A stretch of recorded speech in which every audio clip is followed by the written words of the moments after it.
मंदिराचे सर्व सन्माननीय आणि पर्युषण पर्व समितीचे सर्व संयोजक, जिनमती महिला मंडळाचे सर्व सदस्य, आपण इथे सर्व उपस्थित असलेले श्रावक श्राविका आणि सर्व बंधू भगिनी, या सर्वांना आवाज ऐकायला येतो ना, या सर्वांना माझा सप्रेम सस्नेह नमस्कार आणि जय जिनेंद्र. आज आपण इथं पर्युषण पर्वानिमित्त आयोजित केलेल्या या व्याख्यानमालेसाठी इथं आपण आज सर्वजण जमलेलो आहोत आणि मी तुमच्याशी मेंदूविकार आणि जीवनशैली या विषयावरती संवाद साधणार आहे. खरं तर या धर्मपीठावर माझ्या आधी अनेक धर्मवंत, विचारवंत, मोठे तत्ववंत या सर्वांचे विचार प्रकट झालेले आहेत आणि मी मात्र एक फक्त मेंदूविकार तज्ज्ञ आहे, न्यूरोलॉजिस्ट आहे. मी काही फार मोठी वक्ती नाही किंवा धार्मिक विषयावर माझा फार मोठा काही अभ्यासही झालेला नाही आहे आणि त्यामुळं मी कदाचित त्या सर्वांसारखं फार मोठे काही धार्मिक विचार प्रकट करू शकणार नाही. परंतु बी पाटील सरांनी मला फोन केला आणि त्यांचं आमंत्रण मी इमिडिएटली स्वीकारलं, कारण मला असं वाटलं की त्यानिमित्ताने मला या धर्मपीठावरती, व्यासपीठावरती एक धार्मिक विषयावर थोडंफार बोलण्याची संधी कदाचित मिळणार आहे. आणि प्लस ॲक्च्युली जसं आता ह्यांनी सांगितलं कुंदन काकूंनी की पूर्वी बऱ्याचशा गोष्टींमध्ये मी सहभाग घेतलेला, म्हणजे जे आपलं लहानपण पण माझं म्हणजे अशा प्रकारे गेलेलं की बऱ्याचशा वक्तृत्व स्पर्धांमध्ये मी भाषण करत होते आणि विषयांवर बोलायचं मला आवडायचं.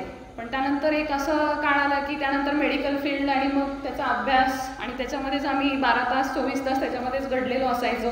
त्याच्यानंतर रेसिडन्सी म्हणजे तरी 24 तास फक्त काम आणि काम हॉस्पिटलमधलं, त्यामुळं फार काही अवांतर वाचनासाठी वेळसुद्धा मिळत नव्हता आणि त्यामुळं बरेच मोठा गॅप गेलेला आहे की मी त्या भाषणाशी आणि वक्तृत्वाशी माझा संबंधसुद्धा म्हणजे बराचसा तुटल्यासारखा झाला.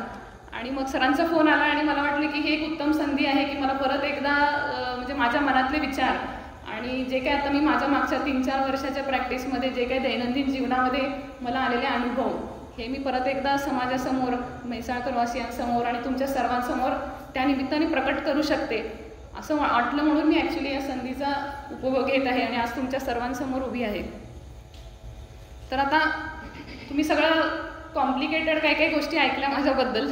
ॲक्च्युली तसं काही खूप हे नाही आहे, त्या सगळ्यांमध्ये माझा फार सहभाग होता, पण असं काही ते फार मोठे अवॉर्ड वगैरे नसतात. तुम्हाला वाटताना काहीतरी क्लिष्ट वाटत असेल आणि इवन माझा विषय जो आहे म्हणजे मेंदूविकार आणि जीवनशैली हे सुद्धा तुम्हाला असं वाटत असेल की आता काहीतरी बहुतेक आपल्याला खूपच क्लिष्ट काहीतरी मेंदूविकार किंवा त्याच्यावरचे त्याहूनही क्लिष्ट असणारे उपचार आणि जीवनशैलीबद्दलचे काहीतरी मोठे मोठे उपदेश बहुतेक मॅडम झाडणार होता. तर तसं काही नाही आहे, तुम्ही निश्चिंत राहा. मी काही फार मोठे उपदेश देणार नाही आहे. उपदेश द्यायला मला फार आवडत पण नाही, कारण सध्याच्या समाजामध्ये ज्ञान इतकं वाढलेलं आहे.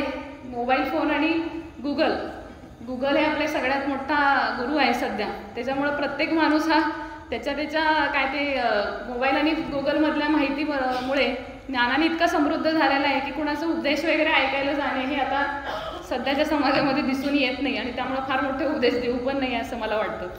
यासाठी मला एक मजेशीर वाक्य आठवतं, ते म्हणजे पृथ्वीचा आकार केवढा तर ज्याच्या डोक्या एवढा.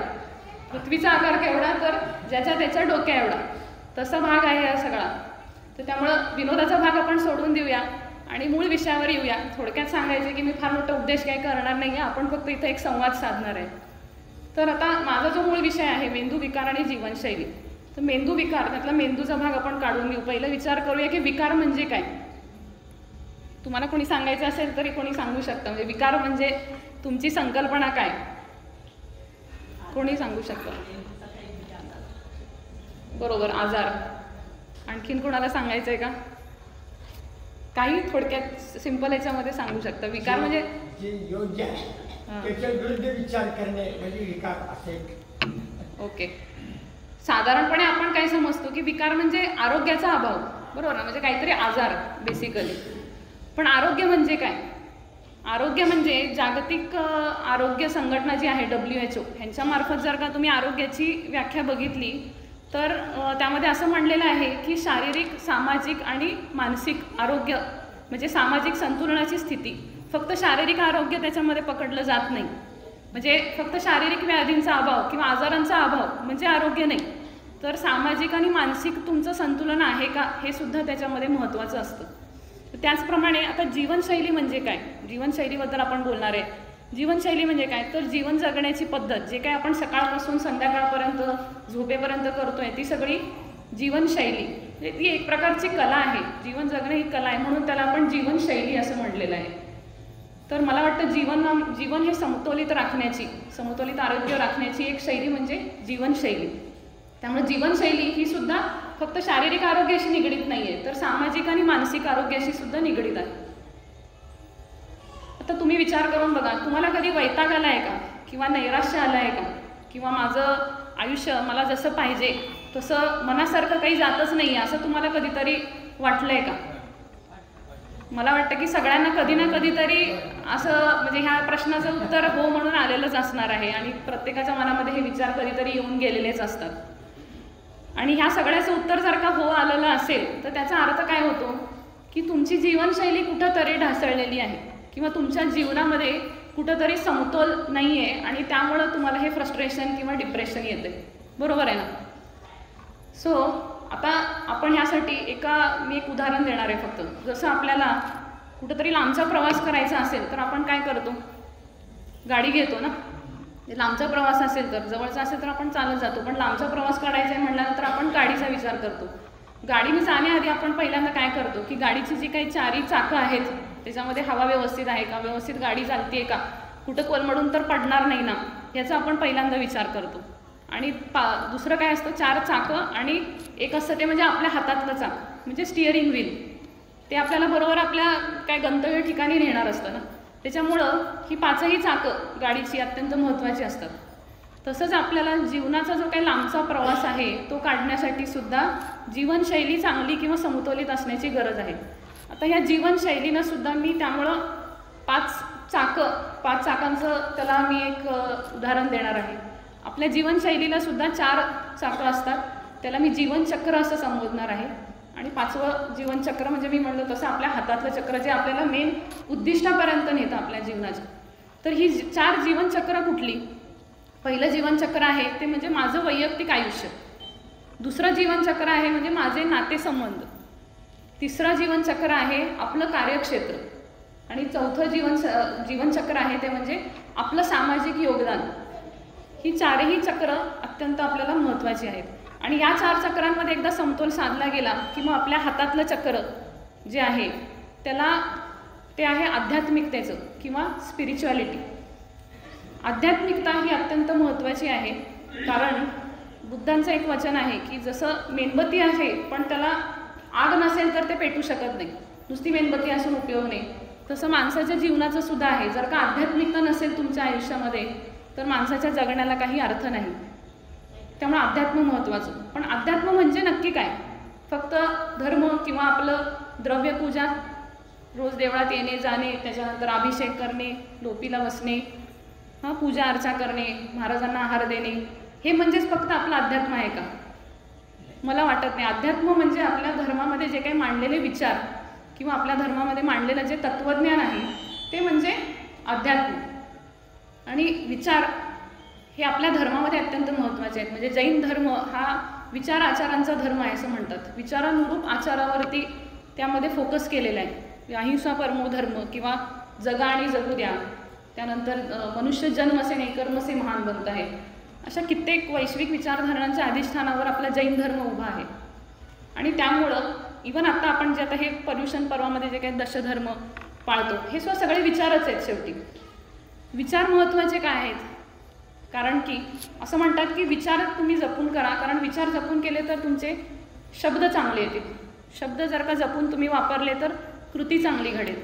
कृती चांगली गेली तर सवयी चांगल्या घडतील, आणि सवयी चांगल्या बाळगल्या तर तुमचं व्यक्तिमत्व चांगलं घडेल. व्यक्तिमत्व जर का चांगलं असेल तर तुमची नियतीसुद्धा चांगली घडते.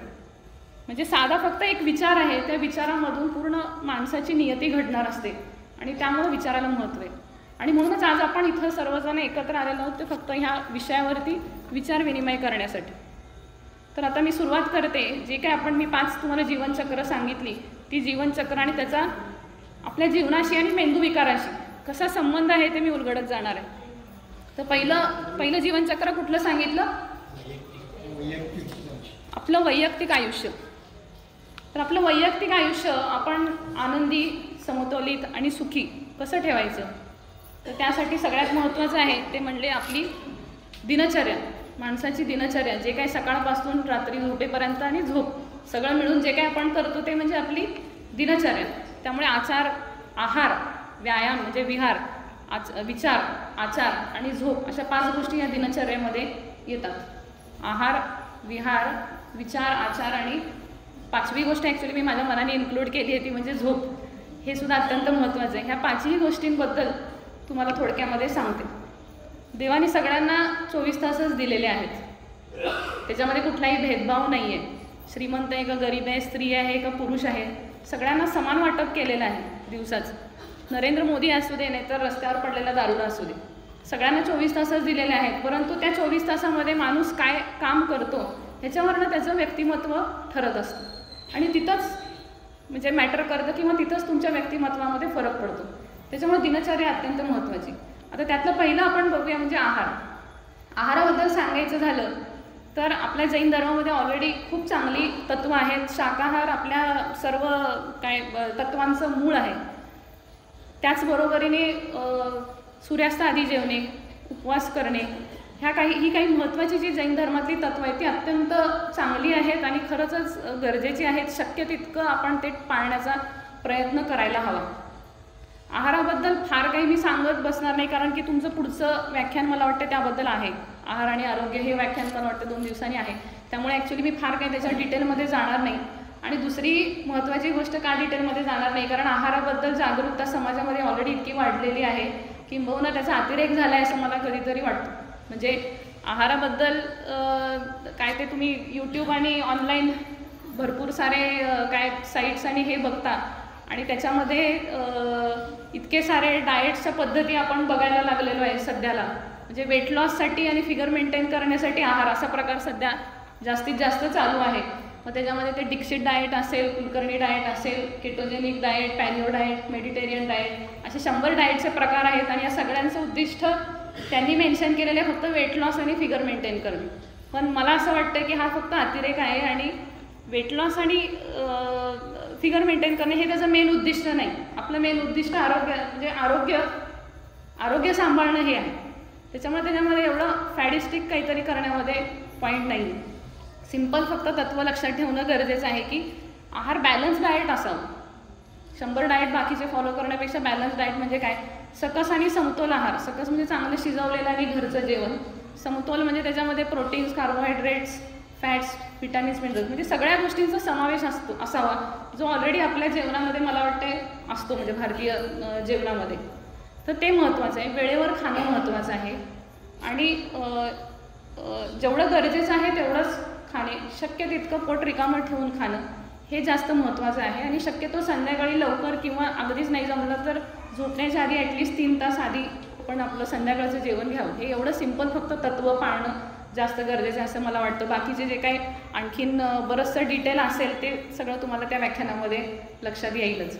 व्यायामाबद्दल सांगायचं झालं तर त्या बाबतीत पण सेमच आहे. खरं गरजेचं आहे फक्त 30 ते 45 मिनटं रोज सिंपल तुम्हाला जो जमेल तो व्यायाम करणे. मग त्याच्यामध्ये पळणे असेल, जॉगिंग, रनिंग, योगा करा, सूर्यनमस्कार करा, कुठली गोष्ट केली तरीसुद्धा चालते. पण त्याच्याबद्दलचा सुद्धा अतिरेक झालेला आहे. मॅरेथॉन पळायचे आणि DP टाकायचे किंवा सेल्फी काढायचे आणि जिममध्ये जाऊन काहीतरी फिटनेस फ्रीक व्हायचं. ह्याच्यामध्ये म्हणजे काही फार तथ्य नाही असं मला वाटतं. आपल्याला काही ऋतिक रोशन किंवा अनुष्का शर्माची बॉडी कमवायची नाही आहे. आपल्याला फक्त शारीरिक आणि मानसिक शांतता किंवा आरोग्य मिळवायचं. त्याच्यामुळे तेवढंच फक्त महत्त्वाचं आहे. आणि म्हणून मी म्हटलं तसं आहार आणि व्यायाम ह्याच्याबद्दल ऑलरेडी तुम्हाला खूप जास्त माहिती आहे. जागरूकता जास्त गरजेची ती म्हणजे झोपेबद्दल असं मला वाटतं. आता तुम्ही म्हणाल सगळेजण हे मॅडम काय झोपायला सांगताय वाटतं आपल्याला.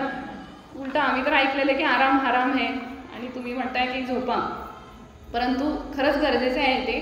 पोस्ट कोविड काळामध्ये तर आम्ही एवढे म्हणजे पेशंट बघतो आहे रोजच्या आमच्या दैनंदिन जीवनामध्ये. प्रत्येक पेशंटची तक्रार फक्त हीच आहे, आहार आणि व्यायाम सगळं भरपूर करतायत, डाएट करतायत, जिमला जात आहेत, पण झोपच नाही. त्याच्यामुळे त्यांचं आरोग्य मेंटेन होत नाही आहे. किमान 6 ते 8 तास तरी झोप मिळायला पाहिजे असं म्हणजे शास्त्रीय दृष्ट्या सिद्ध झालेलं आहे. ह्याच्यामध्ये काहीतरी मी स्वतःचा निष्कर्ष वगैरे सांगत नाही. आणि तुम्हीच बघा, म्हणजे कुठलंही मशीन जर असेल तर ते 24 तास काम करू शकत नाही ना, एक ठराविक वेळानंतर ते गरम होतं आणि बंद पडतं. तसं आपल्या मेंदूचं सुद्धा आहे. त्या मेंदूला आपल्या शरीरातले सगळे अवयव कंट्रोल करायचे आहेत. आपलं हृदय, फुफ्फुस, किडनी जे काय असेल ते सर्व अवयव हे मेंदूकडनं ॲक्च्युली कंट्रोल झालेले असतात. त्याला ते पण काम करायचे आणि वर परत त्याला तुमच्या मनाचे चोचले पण पुरवायचे. तुम्ही म्हणाल तिकडं तो नेत असतो मेंदू. तुम्हाला वाटलं आज मला सासरी कंटाळा आला, आता मला माहेरी जायचे, तो 1 मिनिटामध्ये तुम्हाला माहेरी घेऊन जातो. बरोबर आहे की नाही? तुम्हाला वाटलं आम्हाला काय आज माझी मैत्रीण स्वित्झर्लंडला गेली नवऱ्याबरोबर, आता मला पण जायचं आहे, तो 1 मिनिटात तुम्हाला स्वित्झर्लंडला घेऊन जातोय. चंद्रावर जायचे, चंद्रावर घेऊन जातोय. अंतराळामध्ये काय सुनीता विल्यम्सचं काय चाललंय हे बघायचे, कुठं अडकून पडली आहे ती हे बघायचं म्हटलं तरी मेंदू तिकडे घेऊन जातोय ना तुम्हाला. म्हणजे विचार, मेंदू म्हणजे काय विचार, अल्टिमेटली विचार तुमचे एका क्षणात इकडून तिकडं तुम्हाला घेऊन जातात. एवढा सगळा त्याच्यावर लोड असतो. म्हणजे आता माझं व्याख्यान चाललेलं आहे त्यावेळेला तुमच्या डोक्यामध्ये बरेचसे काहीतरी वेगवेगळे विचार येत असणार आहे, त्याचं मी कल्पनासुद्धा करू शकत नाही. तर त्यामुळे मेंदूला हा एवढा सगळा लोड आहे आणि वर परत तुम्ही त्याला रात्री झोप देत नाही. रात्री तरी त्याला विश्रांती मिळायला पाहिजे ना, ते पण झोप देत नाही. त्यावेळेला आपण आणि परत फेसबुक, इंस्टाग्राम आणि सोशल मीडिया आणि व्हॉट्सअप काढून बसतोय, किंवा मूवी किंवा वेबसिरीज किंवा न्यूज चॅनल्स.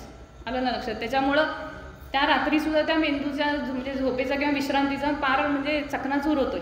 आणि त्याच्यामुळं मग दुसऱ्या दिवशी ओपीडीमध्ये येतात मग आमच्या बायका, मॅडम माझं जरा इकडं ना हे पॉईंटला जरा डोकं दुखतंय, जरा आगाग होते, भणभण होते, भिरभिर होतंय, काय गोल फिरतंय, उलट्या मळमळ होत आहेत आणि मला 4-4 दिवस नुसतं झोपूनच राहायला लागतंय. हे सगळं तुम्ही जेव्हा सांगत असता तेव्हा आम्ही सगळं ऐकत असतो, पण माझ्या मनामध्ये निदान झालेलं असतं की तुम्हाला मायग्रेन आहे. आलं ना लक्षात? मायग्रेन म्हणजे ॲक्च्युली अर्धशिशी, म्हणजे थोडक्यात अर्धशिशी ॲक्च्युली गैरशब्द आहे. कुठेही डोकं दुखू शकतं, पण बेसिकली तो डोकेदुखीचा एक आजार आहे आणि त्याला सर्वसामान्य लोक पित्ताचा आजार असं म्हणतात.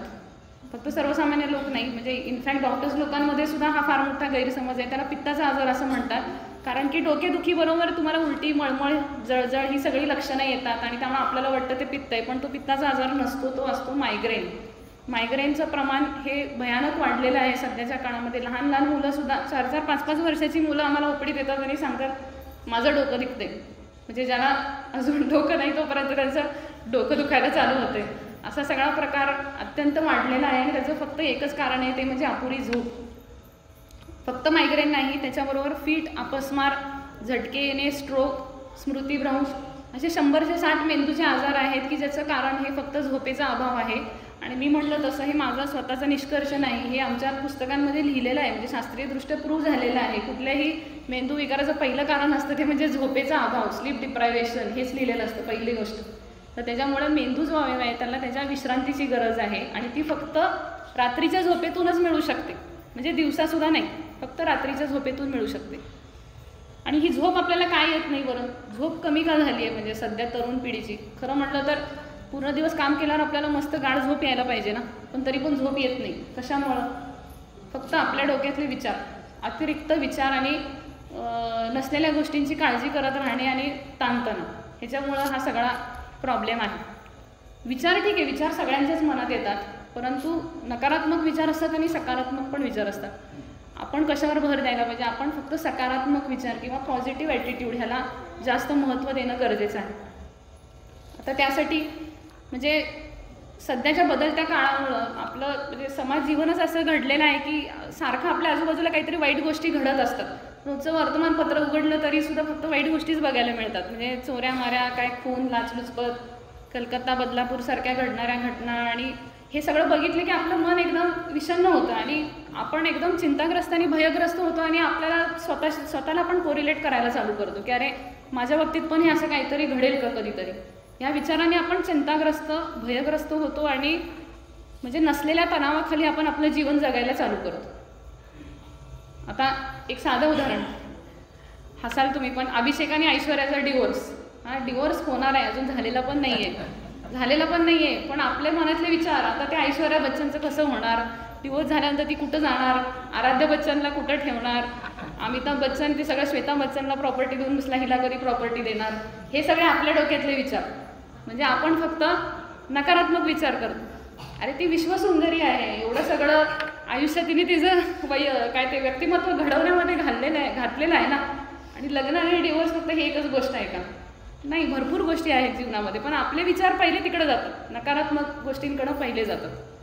जसं आपल्या तोंडामध्ये एखादा जिऱ्याचा तुकडा अडकला की ते काहीतरी अडकलेलं असेल आपल्या तोंडामध्ये, की कसं होतं की जीव आपली सारखी तिकडंच वळत राहते. म्हणजे आपण जे बाकीचे तुकडा विरहित जे काय 31 भाग असतात त्याच्याकडे आपली जीभ जात नाही, ते सारखं लक्ष परत तिकडं, जोपर्यंत तिथनं तो तुकडा बाहेर निघत नाही तोपर्यंत.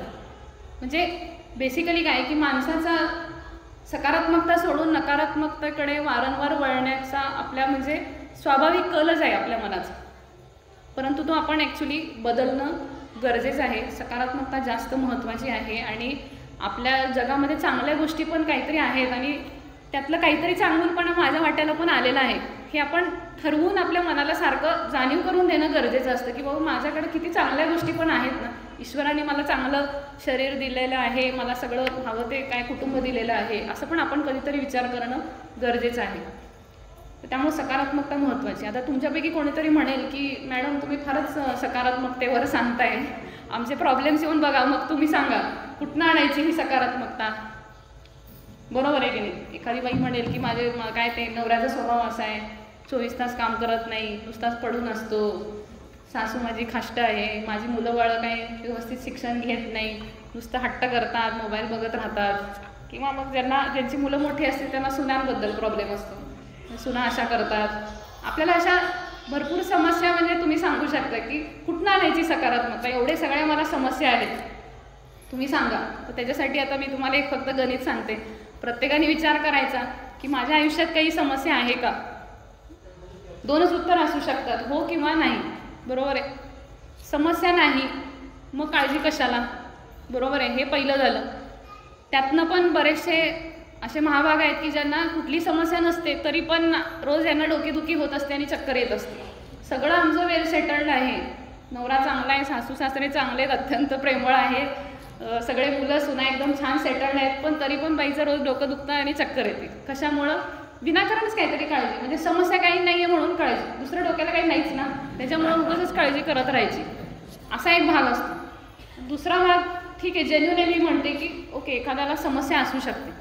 बरं, आता समस्या तुम्हाला आहे तरीसुद्धा मी सांगते तुम्हाला पुढे काय विचार करायचा की ती समस्या सोडवण्यासारखी आहे का, एवढंच आपण विचार करायचं. समस्या सुटण्यासारखी आहे का, ह्याला पण 2च उत्तर आहेत. काय असणार? हो किंवा नाही. बरोबर ना? त्यामुळे समस्या सुटण्यासारखी आहे का हा आपण विचार केला. ओके, त्याचं उत्तर जर का हो असेल, म्हणजे बाबा काहीतरी करून माझी समस्या सुटू शकते, काहीतरी करून मी काय माझ्या सासूचा म्हणा किंवा नवऱ्याचा स्वभाव बदलू शकते, किंवा मुलांना मी मला जरा बाबा मारून उठकून का होईना त्यांना चांगल्या सवयी लावू शकते, म्हणजे समस्या सुटण्यासारखी आहे. बरोबर आहे? समस्या सुटण्यासारखी आहे तर मग काळजी कशाला. बरोबर आहे? आणि आता दुसरा पार्ट काय, समस्या सुटण्यासारखी नाही आहे मग काय करायचं. मग मी म्हणते समस्या सुटण्यासारखीच नाही आहे तर मग तर कशाला काळजी करायची.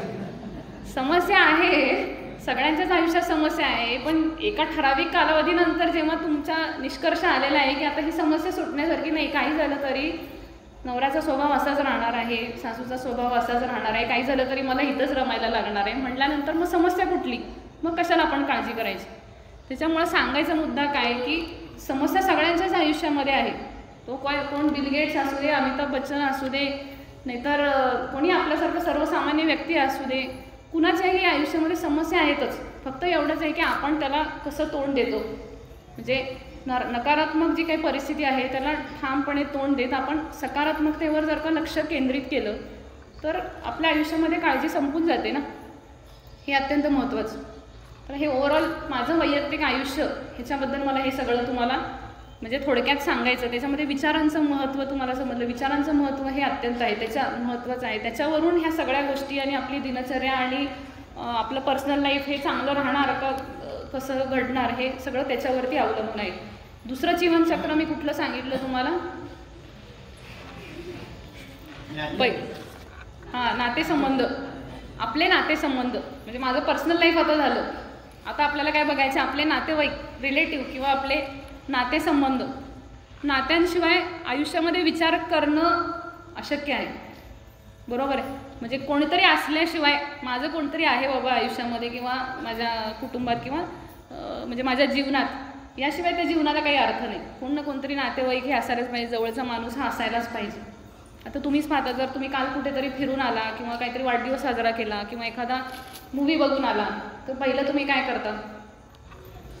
फोटो काढायचा आणि सेंड, फॉरवर्ड, शेअर, कळालं ना? म्हणजे त्याच्याशिवाय, आणि त्याच्यानंतर त्याच्यावर परत लाईक यायला पाहिजेत आणि व्ह्यूज यायला पाहिजेत, त्याच्याशिवाय काय आपल्याला आनंद मिळत नाही. किंवा पूर्वीच्या काळामध्ये त्याच्याबद्दल सांगणे म्हणजे संवाद साधणे. जे काही तुम्ही आता एखादा तुम्हाला आनंद झाला किंवा चांगली गोष्ट घडली, तर आपण पहिले काहीतरी कार्यक्रम अरेंज करतो, आपल्या नातेवाईकांना बोलवतो, मग आपण सगळ्यांना आपली जी काय चांगली आनंदाची बातमी आहे ती सगळी सांगायला चालू करतो ना. त्याच्याशिवाय आपल्याला आनंदच मिळू शकत नाही. त्यामुळे सहवास, आपल्या आयुष्यामध्ये सहवास, नातेवाईकांचा सहवास हा अत्यंत महत्त्वाचा आहे. हा सहवास एकतर तुम्हाला आनंदाच्या सर्वोच्च पातळीवर घेऊन जाऊ शकतो किंवा नैराश्याच्या गर्तेमध्ये सुद्धा ढकलू शकतो. आता हे नातेसंबंध चांगले ठेवण्यासाठी आणि चांगल्या आकाराला येण्यासाठी एक सुभाषित तुम्हाला सांगते फक्त. ददाती प्रतिगृह्याती गुह्यम आख्याती पृच्छाती भुंक्ते भोजयते चैव षड्विधीं प्रीतिलक्षणम. षड्विधीं प्रीतिलक्षणम म्हणजे ह्या सहा विधी सांगितलेल्या गेलेल्या आहेत की ज्याच्यामुळं तुम्ही तुमच्या नात्यांमधलं प्रीती म्हणा किंवा प्रेम जे आहे ते कसं तुम्ही वाढवू शकता. तर सगळ्यात पहिला आहे ते ददाती प्रतिगृह्याती म्हणजे देवाणघेवाण. म्हणजे आपण ज्या वेळेला ज्याला गरजेचं आहे त्या गोष्टी देणे आणि त्याच्याकडून घेणे म्हणजे देवाणघेवाण. ज्याला एखाद्याला गाडी पाहिजे तर गाडी दिली किंवा तुम्हाला काहीतरी एखादी वस्तू गरजेची आहे तर ती तुम्ही मागून घेतली. ह्याच्यावरून तुमची जी देवाणघेवाण होते त्यातून तुमचे नातेसंबंध सुधारायला चालू होतात. त्याच्यानंतर भुंक्ते भोजयते चैव म्हणजे भोजन किंवा अन्नासाठी म्हणजे भोजनासाठी कुणाला तरी निमंत्रण देणे किंवा त्यांच्या घरी जाणे, जेवायला जाणे, ह्यातून आपण त्या म्हणजे जेवणासाठी बोलवत असतो आपण, पण त्यातनं पण आपल्या भावना एकमेकांबद्दलच्या सुधारत असतात. आणि तसंच गुह्याती आख्याती पृच्छाती, गुह्यम आख्याती पृच्छाती म्हणजे काय की आपल्या मनातल्या काही ज्या गोष्टी आहेत ते दुसऱ्याला सांगणे आणि दुसऱ्याच्या मनातील गोष्टी जाणून घेणे. हे असे 6 आलं लक्षात घ्या. देणं घेणं, भोजनासाठी बोलवणं आणि भोजन देणं कुणाला तरी, आणि आपल्या गोष्टी शेअर करणं.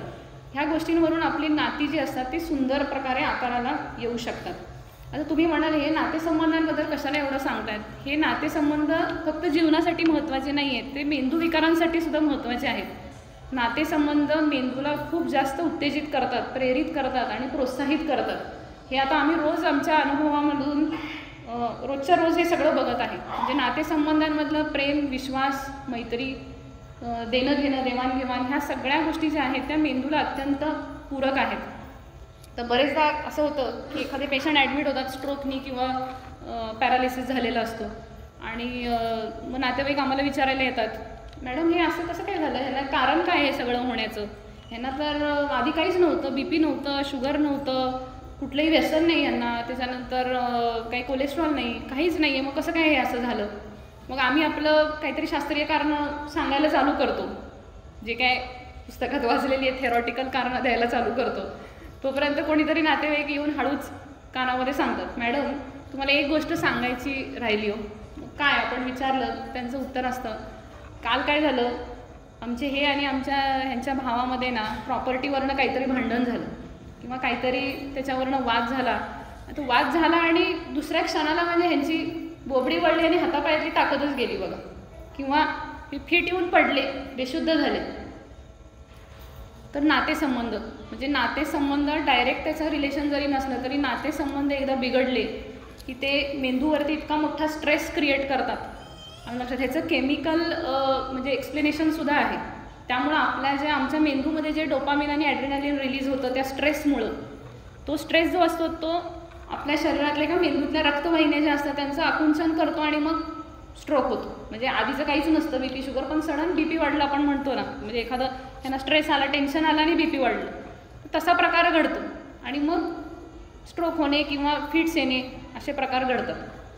तसंच दुसरं जर सांगायचं म्हटलं तर स्ट्रोक होऊन गेलेले जे पेशंट असतात त्यांनासुद्धा आम्ही बऱ्याचदा सांगतो की अरे तुम्ही हॉस्पिटलमधनं लवकर घेऊन जावं. एक ठराविक म्हणजे ते काय जीवाच्या धोकामधनं एकदा बाहेर आले की तुम्ही पेशंटला लवकर घरी घेऊन जावं. घरी गेले की ते घरच्या वातावरणात खूप चांगले सुधारतात. लोकांना पटत नाही काय काय वेळेला. पेशंट जाताना एक साईडचा हातपाय गेलेला असतो, बोबडी पूर्ण वळलेली असते, काय बोलता येत नसतं, आणि नंतर 10 दिवसांनी आमच्याकडे फॉलोअपला येतात किंवा 1 महिन्यानी जेव्हा फॉलोअपला येतात घरी जाऊन, त्यावेळेला एवढं चमत्कारिकरित्या सुधारलेले असतात आणि त्यांची इतकी म्हणजे फास्ट रिकव्हरी होते की आम्ही सुद्धा कल्पना करू शकत नाही की बापरे जाताना हा पेशंट असा होता आणि आम्हाला ओळखूसुद्धा येत नाही तो रुग्ण, इतकी त्यांच्यामध्ये फास्ट रिकव्हरी होते. तर त्याच्यामुळे मेंदूला सुद्धा आपलं घरचं वातावरण, आपल्या नातेवाईकांचा आवाज, नातेवाईकांशी संबंध, हे सगळं जे काही असतं हे अत्यंत उत्तेजित करतं आणि प्रेरित करतं.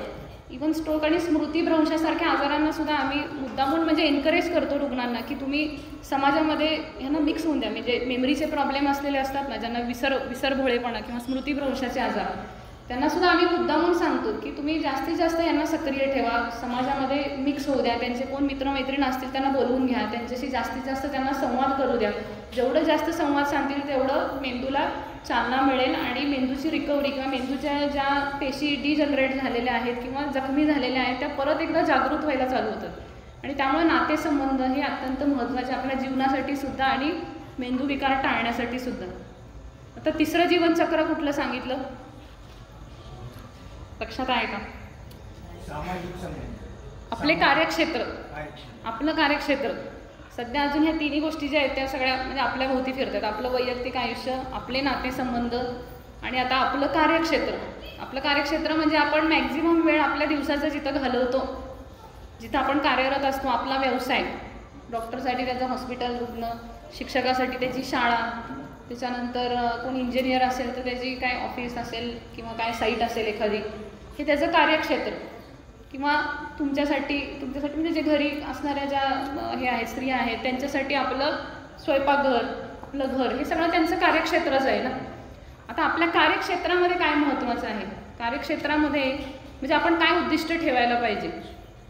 आपण सर्वश्रेष्ठ असणं, सगळ्यांच्यापेक्षा मी सर्वश्रेष्ठ आहे माझ्या कार्यामध्ये, हे महत्त्वाचं आहे का? किंवा मी श्रीमंत आहे खूप जास्त, हे महत्त्वाचं आहे का? सर्वश्रेष्ठ म्हणलं की काय झालं, मग तिथं कंपॅरिझन आलं. म्हणजे प्रत्येक वेळेला बेस्ट डॉक्टर म्हणून मलाच अवॉर्ड मिळायला पाहिजे, आदर्श शिक्षक म्हणून मला अवॉर्ड मिळाला तरच मी चांगला शिक्षक, किंवा काय घराघरात सुद्धा काय गावागावांमध्ये होतं तर तुझ्यापेक्षा मी चांगला स्वयंपाक बनवते, किंवा माझा स्वयंपाक सगळ्यांना आवडतो त्यामुळे मी सर्वश्रेष्ठ, सारखं आपल्या डोक्यामध्ये हे असतं. पण सर्वश्रेष्ठ किंवा श्रेष्ठता म्हणलं की काय होतं, तिथं तुलना चालू होते. त्याच्यामुळं द्वेष आणि मत्सर तयार होतो की जे अत्यंत चुकीचं आहे. आपण फक्त काय प्रयत्न करायला पाहिजे की आपण उत्तम राहण्याचा प्रयत्न, म्हणजे मी माझ्या बाजूनी फक्त माझं काम चांगलं करते, उत्तम कार्य करते आणि त्यातून मला माझं समाधान मिळतं, हे अत्यंत महत्त्वाचं आहे आपल्या कार्यक्षेत्रामध्ये. जसं एखाद्या शिक्षिकेसाठी फळावर चांगल्या अक्षरामध्ये तिने काय लिहून मुलांना शिकवलं किंवा मुलांना चांगलं वळण लावलं, तर ह्याच्यामध्ये तिची उत्तमता असते. आपण स्त्रियांना आज मी मनापासून एकदम छान मन लावून वळणदार अगदी गोलगोल छान रव्याचे लाडू बनवले, अगदी छान कन्सिस्टन्सी झाली की आपल्याला कसं समाधान वाटतं. किंवा नवऱ्याला अगदी मी छान पद्धतीने वाढलं आणि त्यांनी अगदी काय समाधानाने ढेकर दिली की आपल्याला बरं वाटतं, किंवा आपल्या मुलांनी छान प्रकारे जेवलं की आपल्याला ते वाढण्याचं समाधान मिळतं. हे सगळं जे काय असतं ह्याच्यामध्ये आपली उत्तमताच ना, ही सगळी आपली उत्तमता कार्यक्षेत्रातली झळकत असते. बेसिकली काय की तुम्ही कार्य करत राहणं गरजेचं आहे. त्याच्यामध्ये तुम्ही सर्वश्रेष्ठ असाल नसाल, सगळ्यांपेक्षा चांगले असणं हे काही महत्त्वाचं नाही आहे. काहीतरी करत राहणं, सक्रिय राहणं हे अत्यंत महत्त्वाचं आहे. ह्याच्यासाठी फक्त एक लेख म्हणजे एका पुस्तकात वाचलेला मला आठवतो. तो लेख होता एका जपानमधल्या एका छोट्या गावाबद्दल. 3,000 रहिवासी असलेलं ते गाव, त्या गावाचं नाव ओगिमी. हे गाव कशासाठी प्रसिद्ध आहे तर तिथं असणारा प्रत्येक रहिवासी हा 90 आणि 100च्या वरच आहे. म्हणजे एकदम दीर्घायुषी लोक आणि अत्यंत निरोगी आणि कुठलंही म्हणजे आजार नसलेले लोक. आणि त्या गावाचं संशोधन करण्यासाठी म्हणजे तिथले लोक एवढे का दीर्घायुषी आहेत हे बघण्यासाठी शास्त्रज्ञ तिथं जातात आणि संशोधन करतात की दीर्घायुषी होण्यासाठी बाबा काय करायचं.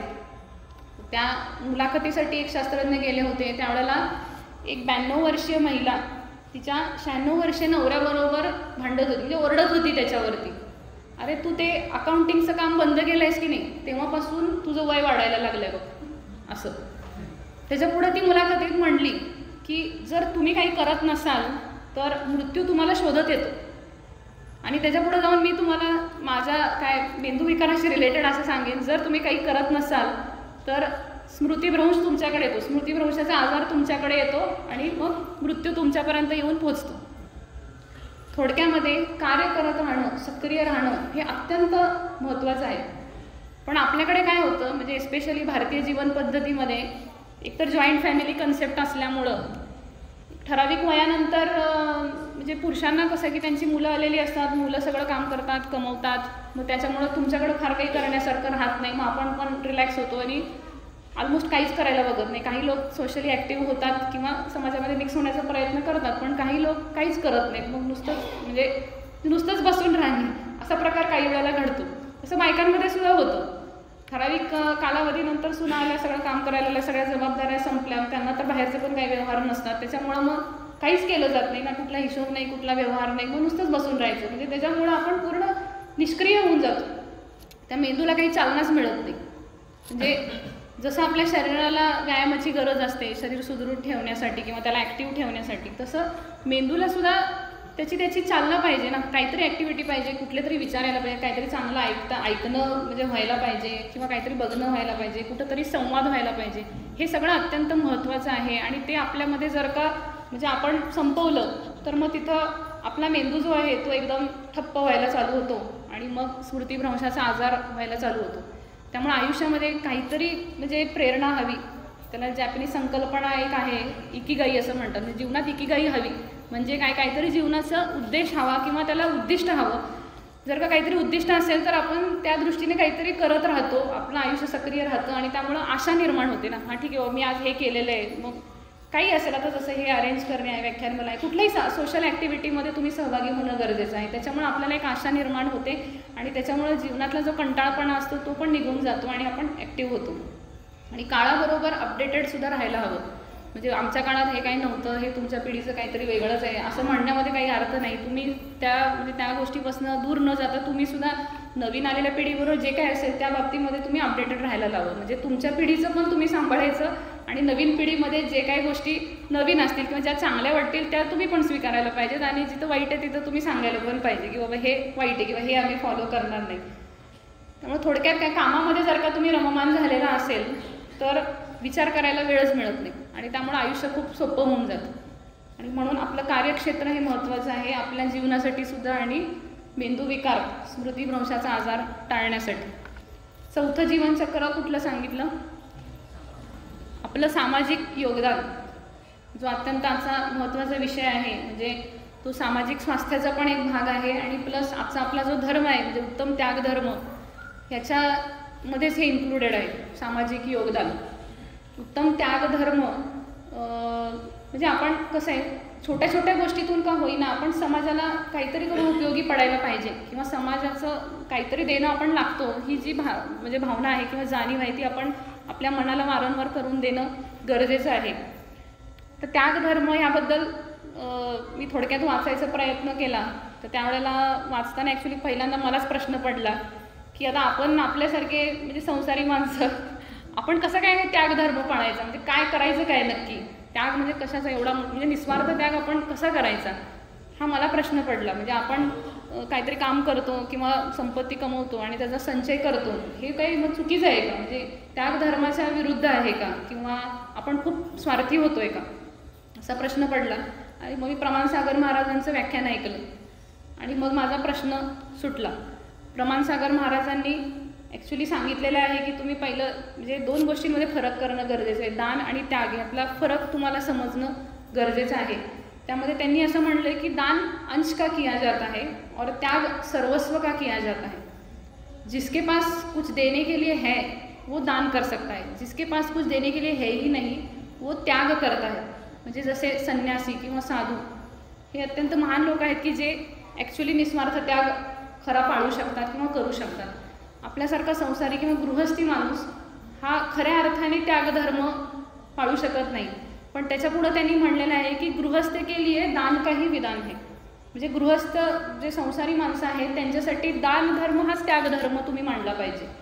मग दान म्हणजे मी म्हणलं तसं दान सिर्फ अंश का होत आहे, म्हणजे तुम्ही जे काही कमावलेलं आहे किंवा संपत्ती साठवलेली आहे ते सगळंच देऊन टाका, सर्वस्वाचा त्याग करा असं कोणी म्हणत नाही आहे, कारण ते संसारी माणसाला शक्यच नाही.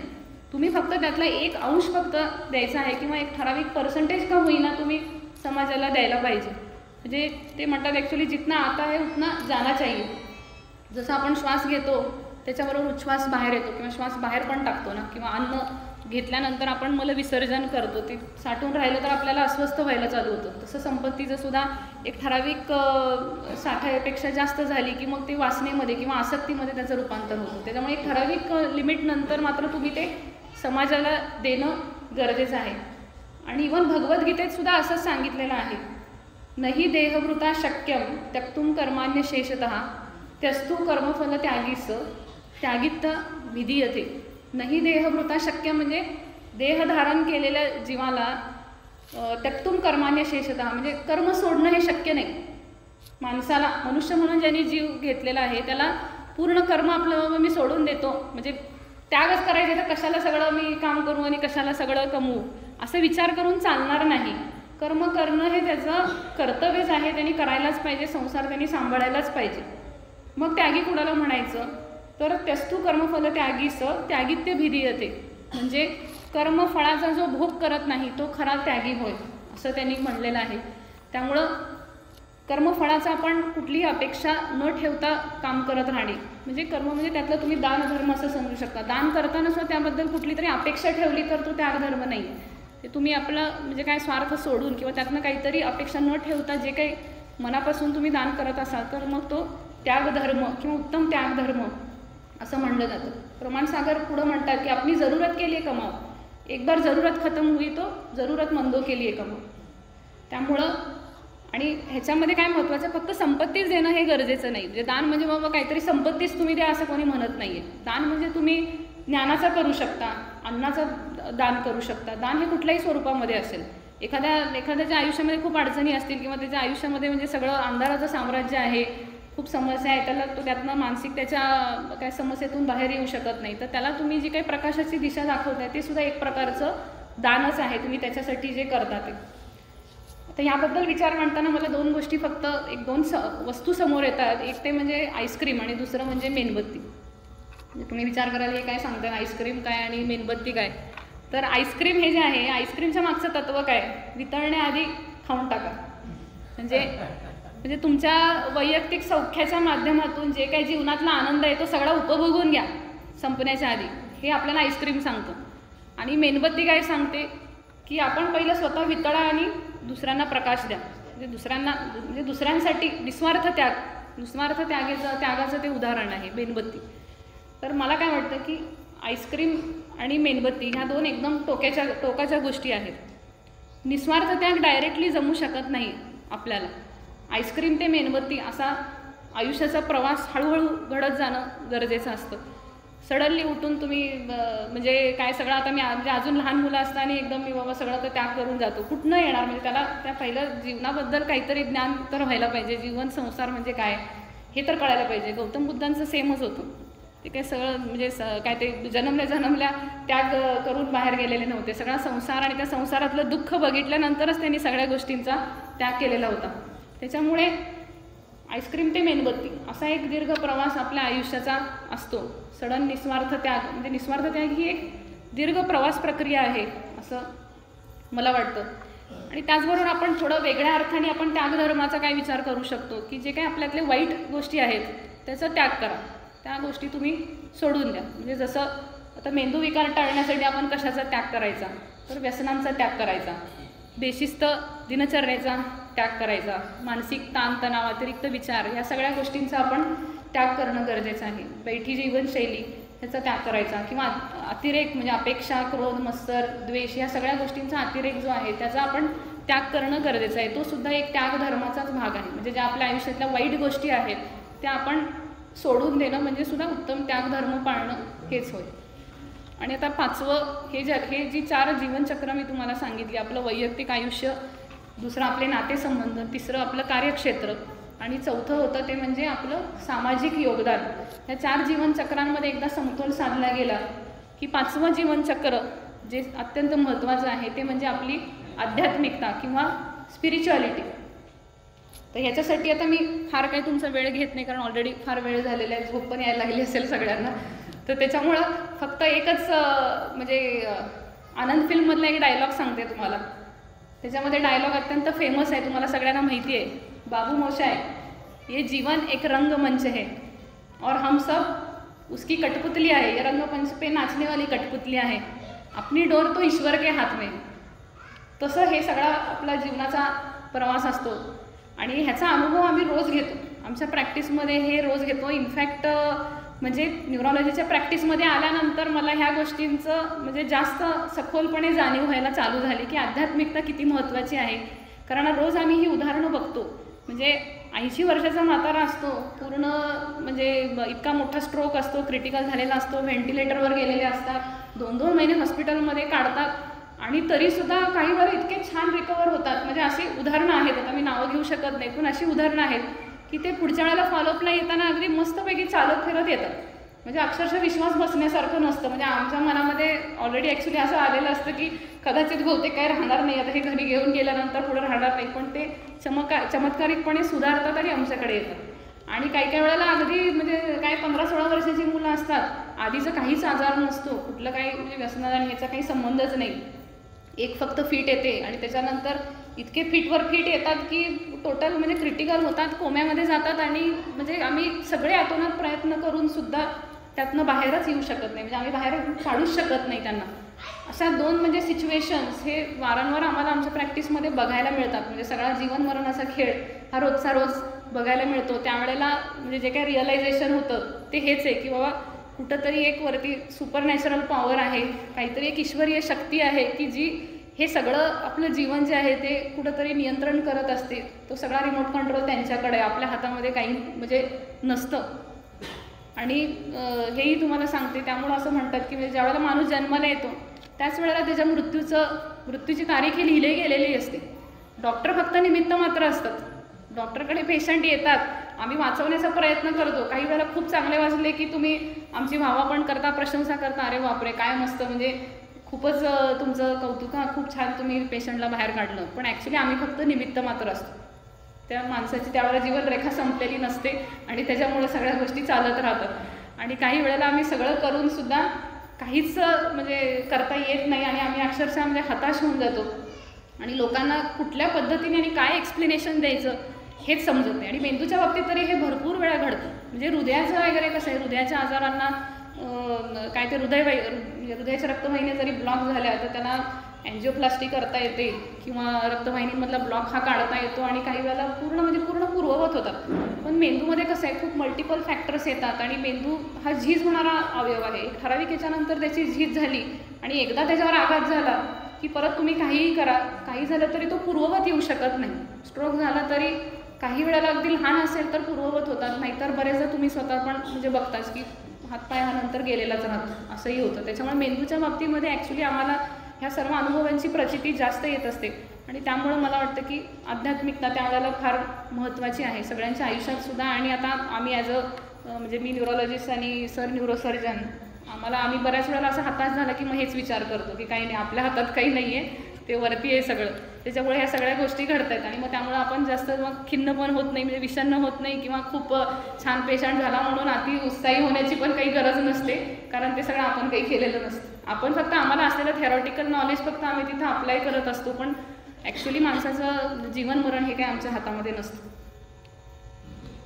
हे सर्व काही आता तुम्हाला सांगितलं, मला आशा वाटते की म्हणजे आता हे सगळी जी काही तुम्हाला 5 जीवनचक्र मी सांगितली की ह्यानुसार आपण जर का म्हणजे आपलं आयुष्यामध्ये जर का समतोल साधत गेलो तर नक्कीच आपलं सगळ्यांचं जीवन हे सुखकर होऊ शकतं.